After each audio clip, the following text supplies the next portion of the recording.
Morning, everyone. Welcome. It's awesome to be back home. And we were saddened that wasn't a basketball game this weekend. We missed it by a couple days. But getting down to business, I want to thank Senior Advisor to the President Ivanka Trump for her work in executing President Trump's mission of making the American workforce and the American worker the best trained in the world. I also want to commend you on the work you do all around the world with the Women's Global Development and Prosperity Initiative. It's truly important work. We're helping women all over the world prosper in the workforce, succeed as entrepreneurs, and obtain greater economic equality under the law. And as we do all that, my mission as a Secretary of State is easier because we build strong and stable nations. I also want to thank Dr. Utash for leading the conversation, the business leaders here who are with us today. You're not chasing me around for my parts being late. This is a good, much better day. I had a chance to work here and be part of the air capital of the world for more than a decade. Anyone who has ever run a business knows you can't get far if your team doesn't have the right skills and the workforce is not prepared for the job. That's exactly what the Trump administration is focused on with our pledge to America's workers. We're maximizing America's talent, and we are equipping workers, great hardworking Americans, Kansasans, folks here from Wichita, for good American jobs. And we're growing our economy too. For a long time, America ignored upskilling our workforce, especially in the trades and technical fields, especially too at places like in Wichita, Kansas. We were told these jobs were going to be obsolete. We're told our kids they would have to go to a four-year college. That was a mistake. We ignored economic realities. We discouraged talented young people from pursuing the career paths that were best for them. We made America less competitive as a result of that. But President Trump is turning the ship, or perhaps the airplane. He's turning it around. He's doing it in partnership with American companies like Spirit AeroSystems and Textron Aviation, and with great educational institutions like Wichita State University. Just a little while ago, we had the privilege to take a tour and meet some of the young people here, people who were graduated from the Aviation Pathway Program, and some who are still here. And I saw young people who knew that they had in front of them good jobs. I saw smiles. They all could see the bright future that this institution and these programs are presenting for them. We need to keep it up. As Secretary of State, I can tell you that if we replicate this kind of success at home, it will pay amazing dividends in America's strength and security around the world. Without a robust and successful economy, other nations won't respect us. We won't have them in a place where they want to be our partners. We won't be as successful at keeping Americans safe. It's also the case, too, that if we get this wrong, we'll be more reliant on countries like China for high-tech products that Americans need.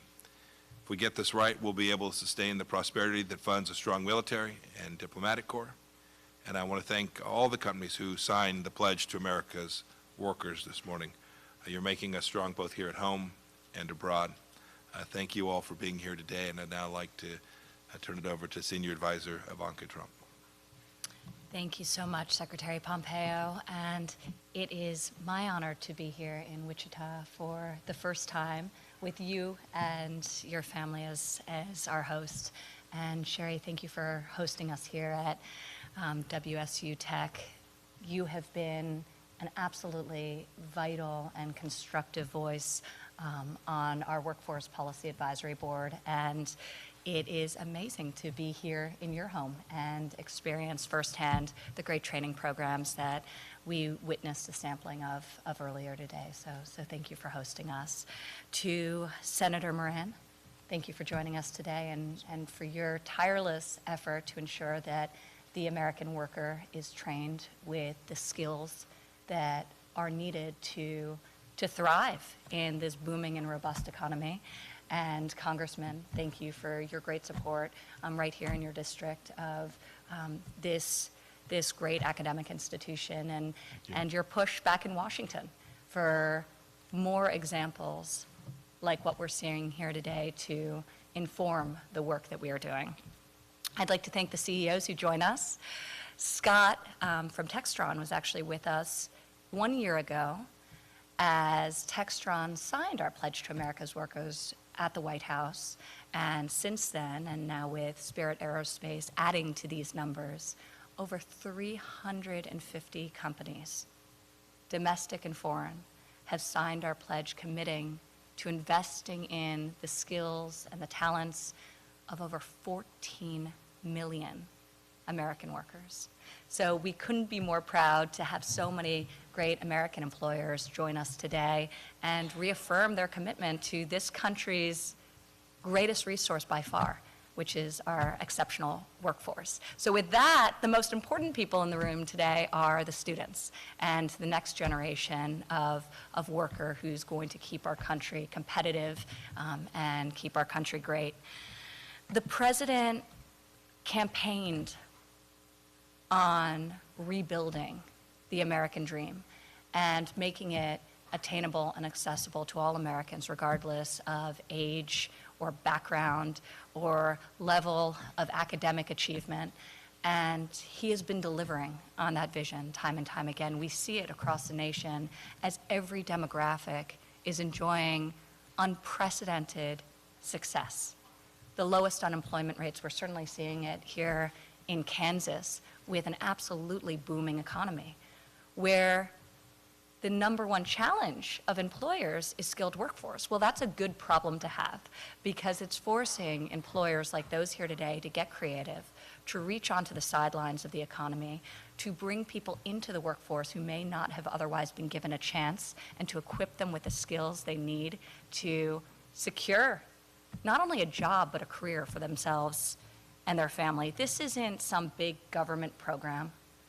This is private sector innovation and private sector desire to succeed, which workforce is a critical component to that. And it's based on the fact that we've put in place policies, incredible pro-growth policies, whether it's tax reform or deregulation, that have afforded us this economic boom.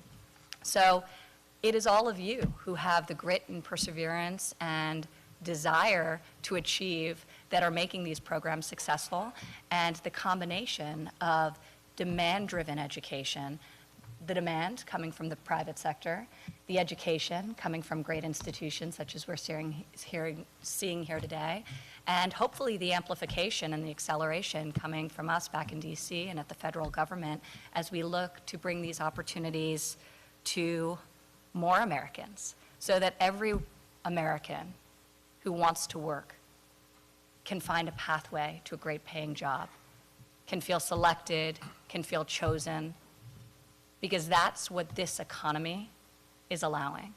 One of my favorite statistics, and there are many, many good ones that we are seeing based on the results of our economic agenda, is the fact that over the past year, of all new jobs secured in our economy, an average of 73% of those jobs were secured by people outside of our workforce, who are coming back because there are more jobs and there are better paying jobs. So we want to encourage that. I'm grateful to be here today and to hear from everyone who's going through these programs and filling those very much in-demand jobs, and doing so by passing through one of the great programs out there and enabling continued American dominance in aerospace. So really a great honor to be here in Wichita, Kansas.